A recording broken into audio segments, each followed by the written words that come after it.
Hello everyone, welcome to Reena's Cookery book. ഞാൻ ഇന്നിവിടെ ഉണ്ടാക്കി കാണിക്കാൻ പോകുന്നത് മേത്തി ചപ്പാത്തിയാണ്. ഉലുവയില ചേർത്ത് എങ്ങനെ ചപ്പാത്തി ഉണ്ടാക്കാമെന്ന് നോക്കാം. അതിന് സൈഡ് ഡിഷായി ഒരു തൈര് ചേർത്ത സലാഡും ഉണ്ടാക്കുന്നുണ്ട്. ഉലുവയില ചപ്പാത്തിയുടെ കൂടെ ഈ സൈഡ് ഡിഷ് ബെസ്റ്റ് കോമ്പിനേഷൻ ആണ്. അപ്പോൾ നിങ്ങൾ ഇത് ട്രൈ ചെയ്ത് അഭിപ്രായം അറിയിക്കാൻ മറക്കരുത്. മേത്തി ചപ്പാത്തി എങ്ങനെ ഉണ്ടാക്കാൻ നോക്കാം. അതിന് വേണ്ട സാധനങ്ങൾ എന്തൊക്കെയാണെന്ന് നോക്കാം. അതിന് വേണ്ടിയിട്ട് ഞാനിവിടെ 2 പിടി ഉലുവയില കഴുകി വൃത്തിയാക്കി വെച്ചിട്ടുണ്ട്. പിന്നെ 2 പച്ചമുളക് ചതച്ച് വെച്ചിട്ടുണ്ട്. ഇത് എരിവുള്ള പച്ചമുളകാണതുകൊണ്ട് ഞാൻ 2 എണ്ണം എടുത്തിട്ടുള്ളൂ. പിന്നെ ഒരു ഇടത്തരം സവാള ഫൈനായിട്ട് കട്ട് ചെയ്ത് വെച്ചിട്ടുണ്ട്. 1 ടീസ്പൂൺ മല്ലിപ്പൊടി, 1/2 ടീസ്പൂൺ മുളക് പൊടി, 1/4 ടീസ്പൂൺ മഞ്ഞൾപ്പൊടി, ഉപ്പ്, വെള്ളം, എണ്ണ. അപ്പോൾ ഇനി നമുക്ക് എങ്ങനെയത് മിക്സ് ചെയ്യാൻ നോക്കാം. ഇതെല്ലാം കൂടി ഗോതമ്പ് പൊടിയിലേക്കിട്ട് മിക്സ് ചെയ്തെടുക്കുകയാണ് ആദ്യം ചെയ്യേണ്ടത്. അതിനായിട്ട് ഉലുവയില ഇതിപ്പോൾ ഏകദേശം 2 പിടിയാണ് ഞാൻ ഇവിടെ എടുത്തിരിക്കുന്നത്. ഉലുവയില ഇട്ടു. ഞാൻ മല്ലിപ്പൊടി, മുളക് പൊടി, മഞ്ഞൾപ്പൊടി, സവാള നല്ല ഫൈനായിട്ട് ചോപ്പ് ചെയ്തതാണ്.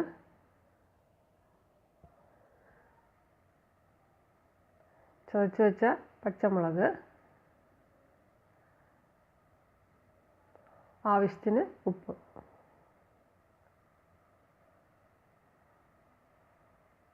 ഇതെല്ലാം കൂടി ആദ്യം ഒന്ന് മിക്സ് ചെയ്തെടുക്കാം.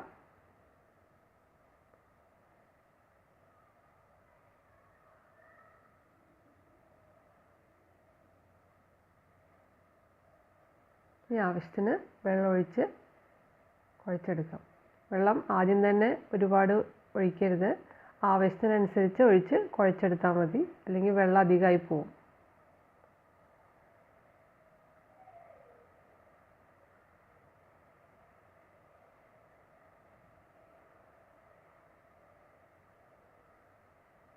അവിടെ ഞാൻ കുഴച്ച് വെച്ചിട്ടുണ്ട്. ഇനി ഇതൊരു അരമണിക്കൂറോളം റെസ്റ്റ് ചെയ്യാൻ വെക്കണം. അതിനുശേഷം വീണ്ടും നന്നായി കുഴച്ചിട്ട് ചപ്പാത്തി ഉണ്ടാക്കിയെടുക്കാം.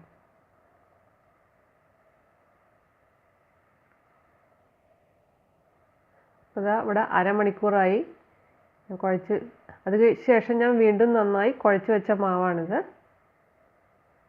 ഇനി സാധാരണ ചപ്പാത്തി ചുട്ടെടുക്കുന്ന പോലെ ചുട്ടെടുക്കാം.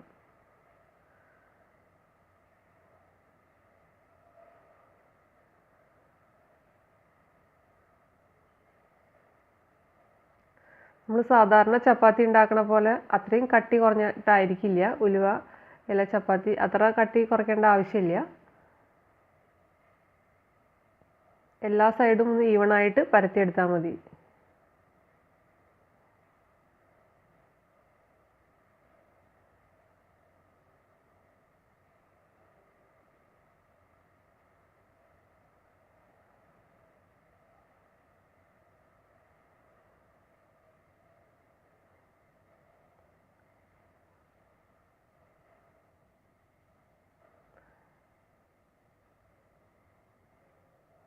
അപ്പോൾ ഇത് ഇത്രയും പരത്തിയാൽ മതിയാവും.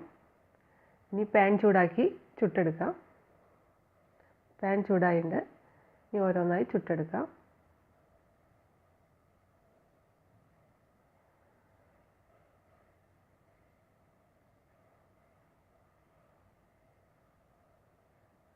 ഇനി ഒരു സൈഡായി ആവുമ്പോൾ മറ്റേ സൈഡ് തിരിച്ചിട്ട് കൊടുക്കാം. ഇതിൽ സാധാരണ ചപ്പാത്തി ഉണ്ടാക്കുന്ന പോലെ തന്നെ നമുക്ക് ഉണ്ടാക്കിയെടുക്കാവുന്നതാണ്.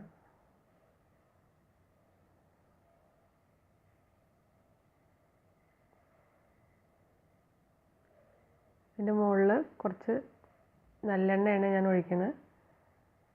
നിങ്ങൾക്ക് വേണമെങ്കിൽ ഗീയോ ബട്ടറോ ഒക്കെ യൂസ് ചെയ്യാം. 2 സൈഡും കുറേശ്ശെ എണ്ണ ഒഴിച്ചു കൊടുക്കാം.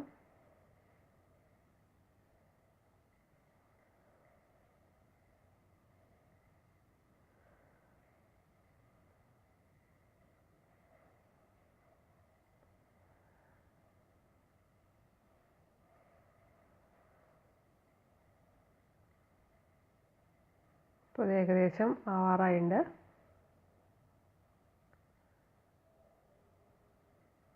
ഇനി നമുക്ക് എല്ലാ ചപ്പാത്തിയും ചുട്ടെടുക്കാം. അപ്പോൾ ഇവിടെ ഞാൻ എല്ലാ ചപ്പാത്തിയും ചുട്ടെടുത്തിട്ടുണ്ട്. ഇനി ഇതിലേക്ക് വേണ്ട റൈത്ത എങ്ങനെയാണ് ഉണ്ടാക്കുക നോക്കാം. അതിന് ഒരു പച്ചമുളകും ഒരു ചുവന്ന മുളക് എടുത്തിട്ടുണ്ട്. ചുവന്ന മുളക് ഞാനിവിടെ ഒന്ന് ചുട്ടാണ് എടുത്തിരിക്കുന്നത്. ഗ്യാസിൻ്റെ മുകളിൽ ഒന്ന് ചുട്ടിട്ടെടുത്തതാണ്. ആദ്യം തന്നെ ഇത് രണ്ടും കൂടി ഒന്ന് ക്രഷ് ചെയ്തെടുക്കാം.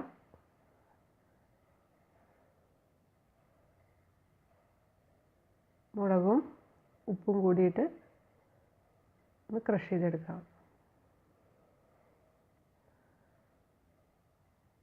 അപ്പോൾ ഇതവിടെ ക്രഷ് ചെയ്തെടുത്തിട്ടുണ്ട്. ഇനി ഇതിലേക്ക് ഒരു മീഡിയം സൈസ് സവാള ജസ്റ്റ് ഒന്ന് ക്രഷ് ചെയ്തെടുക്കാം. അധികം അരയേണ്ട ആവശ്യമില്ല. ഇനി ഇതിലേക്ക് തൈര് ഒഴിക്കാം. തൈരൊക്കെ നിങ്ങൾക്ക് എത്ര ഒഴിക്കേണ്ടത് വെച്ചാൽ നിങ്ങളുടെ ഇഷ്ടത്തിനനുസരിച്ച് അളവിനനുസരിച്ച് ഒഴിക്കാം. ഇത് അധികം ഫൈൻ പേസ്റ്റാക്കി അരച്ചെടുക്കേണ്ട ആവശ്യമില്ല. അങ്ങനെ അരച്ചെടുത്ത് കഴിഞ്ഞാൽ ഇതിൻ്റെ ടേസ്റ്റ് മാറിപ്പോവും. ഇതൊന്ന് വിപ്പ് ചെയ്തെടുത്താൽ മതിയായിരിക്കും. ഇതാ ഇപ്പോൾ റൈത്ത അവിടെ റെഡി ആയിട്ടുണ്ട്. ഇത് ചപ്പാത്തിയുടെ കൂടെ ഒരു ബെസ്റ്റ് കോമ്പിനേഷനാണ്. നിങ്ങൾ ഒരു പ്രാവശ്യമെങ്കിലും ഉണ്ടാക്കി കഴിച്ചിട്ട് കമൻ്റ് ഇടൂ എങ്ങനെ ഉണ്ടായിരുന്നു എന്ന്. അപ്പോൾ അതവിടെ റെഡി ആയിട്ടുണ്ട്.